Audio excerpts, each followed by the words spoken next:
If we come over here to the AC controller here, and I have the AC off right now, if you go ahead and turn it up, turn it on, okay, you can see that the AC light has come on, but we have no airflow out of the AC vents here, okay? So we can turn it all the way up, no airflow, nothing, okay? Turn it off, you can see the light come off, all right? Got no airflow across any of the vents. Today we're gonna diagnose that. It could be a couple different things.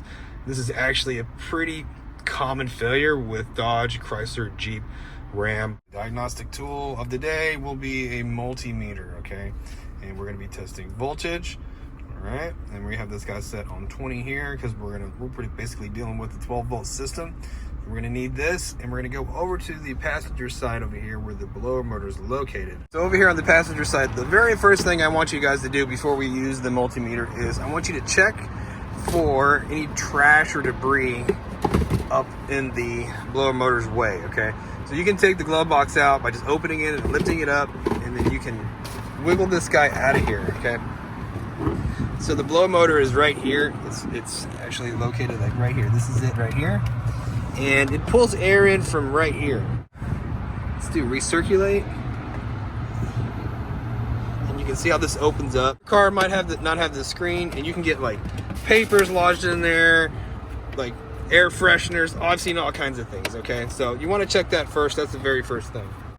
I actually have a blower motor out of the Wrangler I was working on last week, and this is exactly what it looks like. It sits up in here just like this, all right? And it has a connector on the bottom of it, or a plug, and it is right here, okay? And that's located right here, okay? And I want you to go ahead and unplug this, all right? And you'll notice that it has 3 wires, all right? What we're gonna do is we're gonna test these wires, and it's gonna tell me what exactly is wrong here, okay? So we got our multimeter, and we got it set on about right here on the 20, which means it won't go over 20 volts. And we got our 2 leads here. And with these wires here, the black and white wire is ground. So we're gonna go ahead and get our black lead, stick it in here, and that's gonna be our ground. Now with these other wires, what they do is one of them is a supply wire, and another one is a signal wire, okay, for the blower, okay? So this blue wire here is a supply wire. It needs 12 volts going to the blower at all times. And then the green wire here is the supply wire, and it varies. It goes up and down when you turn the knob to the different positions, okay, or the airflow. Like you want a lot of air or you don't want a lot of air. This will actually, the voltage on this wire will actually change when you turn the knob, okay? And the closer you get to, what is it? Off, the higher the voltage will be, and the lower the voltage will be this way, okay, towards like max. All right, so what we're going to do here is we're going to test this and find out if we have a bad control head or if we have a bad totally integrated power module, okay? And I'll show you exactly what that is here in a second. Basically, it's the fuse box of the car. We'll go ahead and eliminate the control head right away. So I got it hooked up. I got red hooked up to the green signal wire and the black hooked up to the ground. Now, if we look at the meter, it's giving me 0.09 volts, and I have the blower motor barely on. Now, if I move this like halfway, we should see half of the voltage, or lower voltage.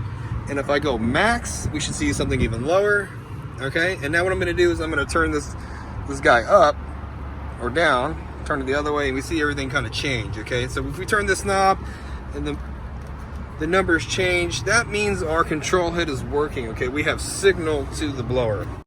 Now we need to see if we have supply voltage to the actual blower itself, which is the blue wire. If we stab that there and stab this here, okay, we get like nothing, okay? That's actually nothing, like almost nothing. It's like negative 0.03, which means we're not getting any supply voltage, all right? Which means our totally integrated power module probably has failed. What we have here is your totally integrated power control module right here, okay? And it is your fuse box. So underneath this fuse box, there's a circuit board, and there is actually a relay for your blower motor, okay? And it has gone bad, okay? The solder joint's gone bad, something's gone bad. This is actually a really common failure with all the Chrysler products across the board. And in this Jeep here, we're gonna replace the module itself, all right?